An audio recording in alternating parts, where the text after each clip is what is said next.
ભરૂચના નર્મદા નદી કિનારે આવેલ દશાશ્વમેઘ ખાતે સોમનાથ મંદિરમાં ભવ્ય આરતીનું આયોજન કરાયું। મહાશિવરાત્રિના મહાપર્વ નિમિત્તે ભરૂચના દશાશ્વમેઘ ઘાટ ખાતે મહાઆરતીનું આયોજન કરવામાં આવ્યું હતું, જેમાં પ્રમુખ મારુતિસિંહ અટોદરિયા, ધારાસભ્ય રમેશભાઈ મિસ્ત્રી, પૂર્વ ધારાસભ્ય દુષ્યંતભાઈ પટેલ, નિરલભાઈ પટેલ, ધર્મેશ મિસ્ત્રી, પૂર્વ નગરપાલિકાના પ્રમુખ અમિત ચાવડા તથા આયોજકોએ મહાઆરતી ઉતારી ધન્યતા અનુભવી હતી। હર હર મહાદેવ।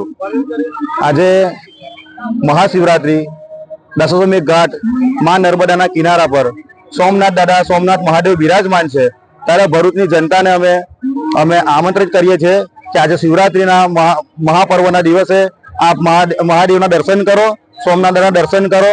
આવીને ભાંગની પ્રસાદી છે, ફરાળી ખીર છે, ફરાળી સબ્જી છે અને રુદ્રાક્ષ ભેટ પેટે આપવામાં આવે છે। તો આપ સૌ આવી સોમનાથ મહાદેવના દર્શન કરી ધન્યતા અનુભવો।